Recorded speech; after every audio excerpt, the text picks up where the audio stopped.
என்னதான் தமிழர்கள் தேசங்கள் தோறும் சிதறடிக்கப்பட்டிருந்தாலும் அவர்களுக்கென்று ஒரு நாடு இல்லாவிட்டாலும் அவர்கள் இல்லாத நாடு இல்லை என்றுதான் சொல்ல வேண்டும்.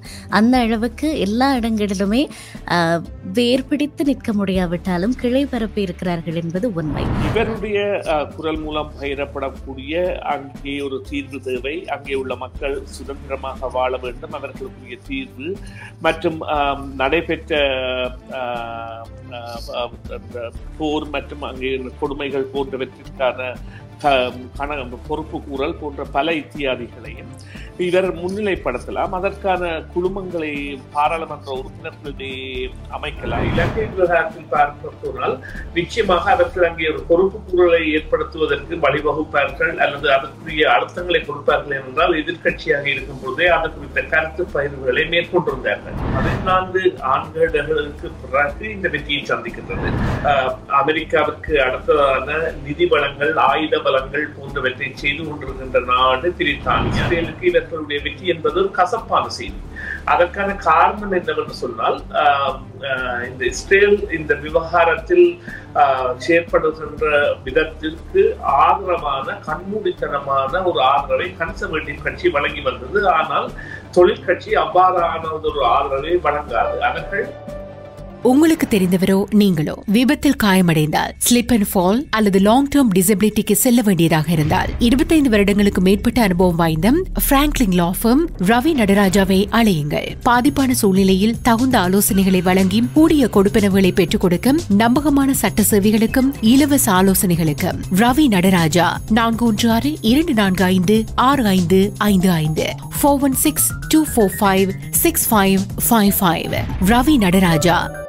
சிஎம்ஆர் தமிழ் நேயர்களுக்கு வணக்கம். சிஎம்ஆர் தமிழ் எஃப்எம்மினுடைய அரசியல் சமூக கலந்துரையாடலோடு இணைந்திருக்கிறோம். வழக்கம் போலவே இன்றைக்கும் அநேகம் பேரினுடைய பேசு பொருளாக மாறியிருக்கும் ஒரு விடயத்தை குறித்து தான் நாங்கள் இன்றைய நாளிலே பேச போகிறோம். அந்த தொடர்பாக பேசுவதற்காக நாங்கள் அரசியல் ஆய்வாளர் திரு சுரேஷ் தர்மா அவர்களை எங்களோடு இணைத்துக் கொள்கிறோம். இதுதான் விடயம். நேற்றைய நாளை பொறுத்த வரைக்கும் பிரித்தானிய பொது தேர்தலிலே ஒரு மாபெரும் வெற்றியை பதிவு செய்திருக்கிறது தொழிற்கட்சி. கிட்டத்தட்ட மிகப்பெரிய ஆசன வித்தியாசத்திலே வெற்றி பெற்றிருக்கிறார்கள் கன்சர்வேட்டிவ் கட்சியை. தொழிற்கட்சி 411 ஆசனங்களை வென்று வெற்றியை தனதாக்கி இருக்கிறது. தொழிற்கட்சி 119 ஆசனங்களை மாத்திரமே, 119 தொகுதிகளில் மாத்திரமே வெற்றி பெற்று வரலாற்றிலே ஒரு மாபெரும் தோல்வியை தழுவி இருக்கிறது அப்படின்றதான் சொல்ல வேண்டும். கன்சர்வேட்டிவ் கட்சி அதனுடைய தோல்வியை கட்சியினுடைய தலைவர் ரிஷி சுனாக் பகிரங்கமாக ஏற்றுக்கொள்ளவும் செய்திருக்கிறார். ஆக இது ஒரு புறம் அப்படி என்று சொல்லி சொன்னால், இன்னொரு பக்கத்திலே அதிகம் உலக தமிழர்களினுடைய கவனத்தை ஈர்த்த ஒன்றாக, அதுவும் குறிப்பாக ஈழத்தமிழர்களினுடைய கவனத்தை ஈர்த்த ஒன்றாக பிரித்தானிய நாடாளுமன்றத்தின் முதல் ஈழத்தமிழ் பின்னணியை கொண்ட நாடாளுமன்ற உறுப்பினராக தெரிவாகி இருக்கிறார் தொழிற்கட்சி சார்பாக போட்டியிட்டிருக்கும் உமா குமரன் என்பவர். ஆக இந்த வெற்றி பலரையும் திரும்பி பார்க்க வைத்திருக்கிறது, பலரையும் இது தொடர்பாக பேச வைத்திருக்கிறது. ஆக திரு சுரேஷ் தர்மா அவர்களே, நேற்றைய நாளிலே இடம்பெற்றிருக்கிற தேர்தலில் தொழிற்கட்சியினுடைய வெற்றியை நீங்கள் எப்படி பார்க்கிறீர்கள்? வணக்கம் பிரியா, வணக்கம் நேர்களே. இந்த நேற்று இடம்பெற்ற தேர்தலில் இந்த கட்சி வெற்றி பெறப் போகின்றது என்பது ஏலவே வந்த கருத்து கணிப்புகளின்படி அறியப்பட்ட விடயமாக இருந்தாலும் அவர்களுடைய பெரும்பான்மை என்பது ஒரு அறுதி பெரும்பான்மையாக ஆகிவிட்டது. 363 ஆசனங்கள் எடுக்க வேண்டிய இடத்தில் அவர்கள் 421 ஆசனங்கள் எடுத்துள்ளதானது நிச்சயமாக இனிவரும் இந்த 4 ஆண்டு காலத்திற்கு இந்த கட்சி எந்தவித தயக்கமும் இல்லாமல் ஆட்சியை கொண்டு செல்ல போகின்றது என்பதற்கான ஒரு காரணியாக அமைந்துள்ளது. இதற்கான காரணங்கள் பலவும் உள்ளன. இந்த கட்சி 2010 14 ஆண்டுகளுக்கு பிறகு இந்த வெற்றியை சந்திக்கின்றது. 14 ஆண்டுகளாக இவர்களால் எந்த தேர்தலிலும் ஒரு கனமான வெற்றியை பெற முடியாமல் போய்விட்டது.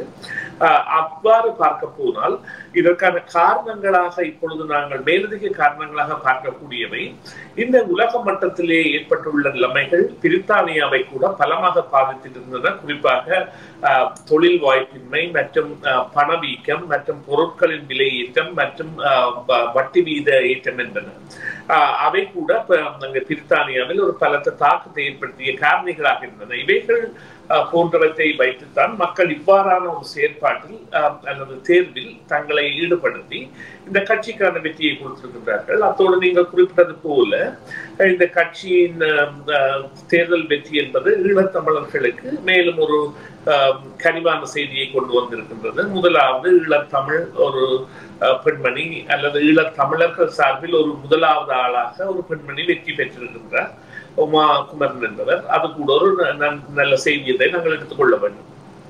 நிச்சயமாக தொழிற்கட்சியினுடைய வெற்றி என்பது உலக அரங்கிலே எத்தகைய பாதிப்புகளை ஏற்படுத்த போகிறது என்று நினைக்கிறீர்கள்? உலக அரங்கிலே நாங்கள் பார்த்தோம் என்றால் பிரியா, இப்பொழுது முக்கியமான 2 போர்க்களங்கள் இருக்கின்றன. முதலாவதாக உக்ரைன் ரஷ்யா. இந்த போர்க்களத்திற்கான முதலாய அல்லது அமெரிக்காவிற்கு அடுத்ததான நிதி பலங்கள், ஆயுத பலங்கள் போன்றவற்றை செய்து கொண்டிருக்கின்ற நாடு பிரித்தானியா. ஆனால் இவற்றை தற்போது வரப்போகின்ற பிரதமர் கூட தொடர்பார் என்று நாங்கள் நம்பலாம். ஆனால் ஒரு விடயம், இவர்கள் இந்த பொறுப்பு கூறல்கள் இவர்களை உட்படுத்துவார்கள். அதாவது ரஷ்யா பல குற்றங்களை செய்திருக்கிறது, பொதுமக்கள் மீதான தாக்குதல்கள் மற்றும் சிறார்களை கடத்தி செல்லுதல். ரஷ்யா எந்த பகுதியை பிடித்தாலும் அங்கே சிறார்களை கடத்தி அந்த பிடிக்கப்பட்ட பகுதியில் இருந்த சிறார்களை தங்களுடைய நாட்டிற்கு கடத்தி செல்கின்ற வேலைகளில் ஈடுபட்டு வந்தது. அவைகளுக்கான பொறுப்பு கூறலில் நிச்சயமாக இவரது பங்கு இருக்கும். இந்த கட்சி தன்னை ஈடுபடுத்தும் என நம்பலாம். மறுபக்கமாக காசா விவகாரத்தை எடுத்துக்கொண்டால் இஸ்ரேலுக்கு இவர்களுடைய வெற்றி என்பது ஒரு கசப்பான செய்தி. அதற்கான காரணம் என்னவென்று சொன்னால், இந்த இஸ்ரேல் இந்த விவகாரத்தில் செயற்படுகின்ற விதத்திற்கு ஆதரவான கண்மூடித்தனமான ஒரு ஆதரவை கன்சர்வேட்டிவ் கட்சி வழங்கி வந்தது. ஆனால் தொழிற்கட்சி அவ்வாறான ஒரு ஆதரவை வழங்காது. அவர்கள் நிச்சயமாக ஆதரவை வழங்கினால் கூட அங்கே பலஸ்தீனர்களுக்கான அங்கீகாரத்தையும் கொடுப்பதற்கான முயற்சிகளில் அவர்கள் ஈடுபடுவார்கள். இது ஒரு பெரிய மாற்றமாக பார்க்கலாம். மறுபக்கமாக இலங்கை விவகாரத்தில் பார்க்க போனால் நிச்சயமாக அவர்கள் அங்கே ஒரு பொறுப்பு கூறலை ஏற்படுத்துவதற்கு வழிவகுப்பார்கள் அல்லது அதற்குரிய அழுத்தங்களை கொடுப்பார்கள் என்றால் எதிர்கட்சியாக இருக்கும் பொழுதே அது குறித்த கருத்து பகிர்வுகளை மேற்கொண்டிருந்தார்கள். இந்தியாவை பொறுத்தவரையில் இந்தியாவிற்கு சாதகமான ஒரு உறவு நிலை ஏற்படும் என்று சொன்னால் இவர் தனது பதிவுகளில் குறிப்பிட்டிருக்கின்றார். இது இந்த நூற்றாண்டு இந்தியாவிற்கான நூற்றாண்டு, 2 நாடுகளுக்கும் இடையே வரலாறு பிணைப்பு இருக்கின்றது, நாங்கள் தொடர்ந்து பயணிப்போம் போன்ற செய்திகளை வெளியிட்டிருக்கின்றார். ஐரோப்பிய ஒன்றியத்தை பொறுத்தவரையில் Brexit எனப்படுகின்ற அவர்கள் வெளியேறிய காலத்திற்கு பிறகான ஒரு உறவு நிலை மாற்றத்திற்கு வழிவகுக்கலாம். எனவே ஒட்டுமொத்தமாக பார்த்தால் நிச்சயமாக திறந்த கதவுகள் அல்லது திறக்கப்பட போகின்ற கதவுகள் பலரும் சாதகமாக இருக்கும் என்பதில் எந்தவித ஐயமும் இல்லை. மறுபக்கமாக இங்கே அமெரிக்காவை எடுத்து பார்த்தால் ஜோ பைடன் அவர்கள் இவர்களுக்கான ஆதரவு தளமாக இருப்பார், இவர்களை ஒத்த அல்லது இவர்கள் சார்ந்த ஒருவராக இருக்கின்றபடியால். ஆனால் அங்கே நவம்பர் 5ஆம் தேதி தேர்தல் இடம்பெற போகின்றது. அந்த தேர்தலில் வெற்றி பெறப் போகின்றவர் யார் என்று தெரியாத வகையில் டொனால்ட் ட்ரம்ப் அவர்கள் வந்தால் உறவு நீடிக்கும். ஆனால் அந்த ஆதரவு பலம் அல்லது சாதகத்தன்மைகள் என்பன சற்றே குறைவதற்கான சாத்தியங்கள் உள்ளன. அதுதான் உங்களுடைய கேள்விக்கான பதிலாக இருக்க முடியும். நிச்சயமாக நீங்கள் சொன்னது போல இப்பொழுது உலக அரங்கிலே தொழிற்கட்சியினுடைய வெற்றி வெவ்வேறு விதமான பாதிப்புகளை ஏற்படுத்தினாலும் குறிப்பாக பிரித்தானியாவினுடைய நடைமுறையில நாங்கள் என்ன மாதிரியான வேறுபாடுகளை இனிமேல் எதிர்பார்க்கலாம்? கன்சர்வேட்டிவ் கட்சி ஆட்சி அமைப்பதற்கும் தொழிற்கட்சி ஆட்சி அமைப்பதற்கும் இடையில நாங்கள் இனிமேல் எதிர்பார்க்கக்கூடிய மாற்றங்களாக ஏதேனும் குறிப்பிடத்தக்க அளவு மாற்றங்கள் இருக்க போகிறதா பிரித்தானியாவினுடைய வழக்கமான அரசியல் நடைமுறைகளிலே? நிச்சயமாக வரும். திறந்த பொருளாதார கொள்கை ஒன்று வரும். அத்தோடு மத்திய நாடுகளுடனான உறவு என்பது இணக்கப்பாடாகவும் இந்த பல்கலாச்சாரம் மல்டி கல்ச்சரிசம் எனப்படுகின்ற பல்கலாச்சார தன்மை மேலும் பெறுவதாகவும் இருக்கும். இதற்கான ஒரு திறந்த மனப்பான்மை என்பது இவர்களிடையே உள்ள ஒரு விடயம், தொழிற்கட்சியிடையே உள்ள ஒரு விடயம். எனவே அதாவது ஒரு திறந்த மனப்பான்மையுடன் செயற்படுவது என்பது சாதாரணமாக நடைபெறக்கூடிய ஒரு விவகாரமாக இனி வரும் காலங்களில் இடம்பெறப் போகின்றதை நாங்கள் காணலாம். ஆமாம், நிச்சயமாக. அப்படியானால் அது ஒரு ஆரோக்கியமான குறிகாட்டியாகத்தான் இருக்க முடியும். அந்த வகையிலே நிச்சயமாக வரவேற்கத்தக்க ஒரு விடயம். ஆக இப்பொழுது நாங்கள் மிக முக்கியமாக ஈழத்தமிழர்களினுடைய பேசு பொருளாக மாறி இருக்கிற அந்த இடத்திற்கு வரலாம். நேற்றைய நாளிலே உமாரமரன் ஈழத்தமிழ் பின்னணியினை கொண்டிருக்கக்கூடிய உமா குமரன் அவர்களினுடைய வெற்றி என்பது பலராலும் பேசப்படுகிற ஒன்றாக மாறியிருக்கிறது. ஆக இங்கே கனடாவிலே ஈழத்தமிழர்களினுடைய நாடாளுமன்ற பிரதிநிதித்துவம் என்பது நிறைய மாற்றங்களை, அதாவது இனப்படுகொலை சார்ந்தும் சரி, தமிழர்களினுடைய உரிமை அடையாளம் பிரதிநிதித்துவம் சார்ந்து மிகப்பெரிய உந்து விசையாக அமைந்திருக்கிறது. அத அரசியல் மாற்றங்களை நிகழ்த்தி இருக்கிறது. பல பிரகடனங்களை அமல் செய்வதற்கு எங்களுக்கு உதவியாக இருந்திருக்கிறது. அதே மாதிரி குறிப்பிட்ட அளவு இப்பொழுது நிகழ்ந்திருக்கிற இந்த உமாகுமரனினுடைய பிரதிநிதித்துவம் என்பது பிரித்தானிய அரங்கிலும் நமக்கான உந்து விசையாக அமைய போகிறதா இல்லையா? நிச்சயமாக அமையும். இதற்கான காரணங்கள் பல உள்ளன. நீங்கள் குறிப்பிட்டது போல முதல் தடவையாக இருந்தாலும் இவர்கள் ஒரு கட்டுமானத்தின் கீழ் பணியாற்றி, அதாவது தமிழ்ஸ் ஃபார் லேபர் பார்ட்டி என்கின்ற ஒரு அமைப்பை, அதாவது ஆரம்ப காலத்தில் இதற்காக வித்திட்டது கனடா தான்.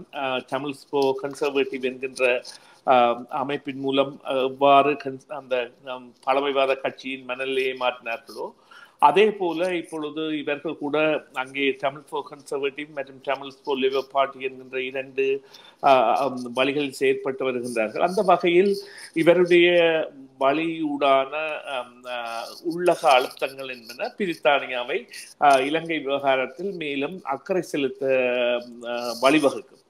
சில வேளைகளில் இலங்கை அரசால் அது வாக்கு வங்கிக்கான தேவை என்கின்ற ஒரு எழுந்தமான போக்கில் பார்க்கப்பட்டாலும் இதுவரை நேரடியாக இல்லாமல் பிற இனத்தவர்களோடாகவோ அல்லது இங்கிலாந்தை பிரதிநிதித்துவப்படுத்துகின்ற பாராளுமன்ற உறுப்பினர்களோடாக பகிரப்பட்ட கருத்துக்களில் இவருடைய குரல் மூலம் பகிரப்படக்கூடிய அங்கே ஒரு தீர்வு தேவை, அங்கே உள்ள மக்கள் சுதந்திரமாக வாழ வேண்டும், அவர்களுக்குரிய தீர்வு மற்றும் நடைபெற்ற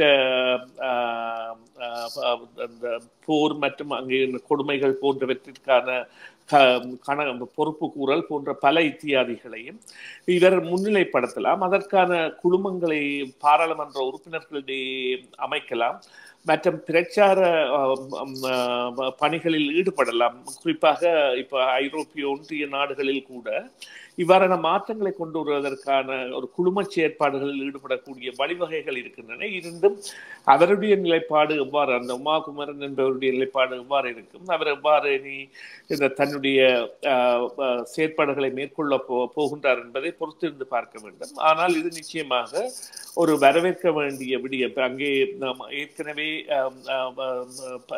பிரித்தானிய பாராளுமன்றத்தில் இலங்கையர்கள் என்ற ரீதியில் மத்திய இனத்தவர்கள் இருந்திருந்தால் கூட ஒரு தமிழர் வருவது இதுதான் முதல் தடவை, ஈழத்தமிழர்.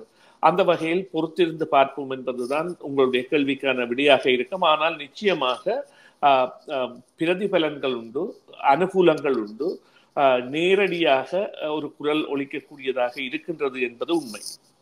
நிச்சயமாக என்னதான் தமிழர்கள் தேசங்கள் தோறும் சிதறடிக்கப்பட்டிருந்தாலும் அவர்களுக்கென்று ஒரு நாடு இல்லாவிட்டாலும் அவர்கள் இல்லாத நாடு இல்லை என்றுதான் சொல்ல வேண்டும். அந்த அளவுக்கு எல்லா இடங்களிலுமே வேர் பிடித்து நிற்க முடியாவிட்டாலும் கிளை பரப்பி இருக்கிறார்கள் என்பது உண்மை. ஆக அப்படி கிளை பரப்பி இருக்கிற மக்களோடு மக்களாக கலந்து காணாமல் போய்விடாமல் இன்னமும் தங்களினுடைய சுயத்தை பிரதிபலிக்கிறார்கள் அல்லது தங்களினுடைய சொந்த அரசியல் கருத்தை வாய்ப்பு இருக்கிற போதெல்லாம் தங்களுடைய இனம் சார்ந்து வெளிப்படுத்துகிறார்கள் என்பது நிச்சயமாகவே பாராட்டத்தக்க வரவேற்கத்தக்க ஒரு விடயம். அந்த வகையிலே உமாகுமரனுடைய இந்த வெற்றி ஈழத்தமிழர்களினாலும் நிச்சயமாக கொண்டாடப்பட வேண்டிய வெற்றி. அதே நேரம் அவருடைய வெற்றி என்பது நிறைய பேருக்கு முன்னுதாரணமாக இருக்கிறது. நாங்களும் வருவதற்கான வாய்ப்பு இருக்கிறது. ஒரு சொந்த தேசத்திற்குள்ளேயே அகதிகளாக்கப்பட்ட மக்கள், தமக்கென்று ஒரு சொந்த தேசம் இல்லாமல் சிதறடிக்கப்பட்ட மக்கள் சர்வதேசம் என்கிற ஒரு பரந்த பரப்பிலே தங்களுக்காக எழுந்து நிற்பதற்கான ஒரு வாய்ப்பு இருக்கிறது என்பதை இந்த வெற்றி உறுதி செய்திருக்கிறது.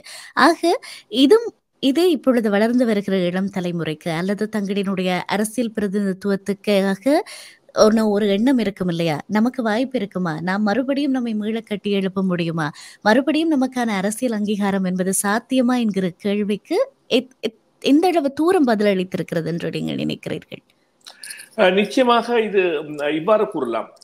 நீங்கள் கேட்ட கேள்வியின் அந்த ஒட்டுமொத்த விளைவாக கூறுவதானால் அரசியலை பணியாக எடுத்து அல்லது அரசியலை தங்களுடைய தேவைகளுக்காக அல்லது தங்களுடைய படிநிலை முயற்சிக்கான முன்னேற்றங்களாக எடுப்பவர்கள் கூட தமது இனத்தின் பிரதிபலிப்பவர்களாக இருந்தால் நிச்சயமாக அவர்களுக்கு 2 பங்கு வெற்றி உண்டு தனிப்பட்ட ரீதியிலும். அதேவேளை இனத்திற்கு கூட அது ஒரு நன்மை பயக்கின்ற விவகாரமாக இருக்கும்.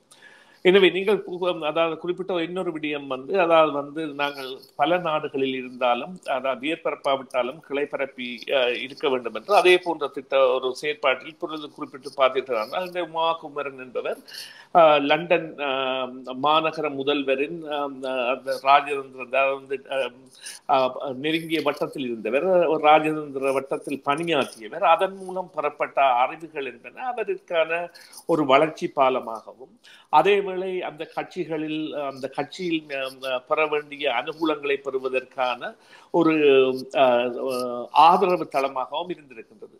எனவே இவ்வாறான முயற்சிகளில் ஈடுபடும் இளைஞர்கள் யுவதிகளை பாராபட்சமற்ற முறையில் அவர்கள் ஒரு குறியீட்டுக்குள் தான் இருக்க வேண்டும் அல்லது ஒரு நோக்கத்தில் தான் இருக்க வேண்டும் என்று இல்லாமல் அவர்களுடைய திறமையை வளர்ப்பதன் மூலம் அவர்களையும் எமது இனத்திற்கான தேவைக்காக பாவிக்கலாம் என்பதை இது ஒரு முன்னுதாரணமாக பார்க்கலாம்.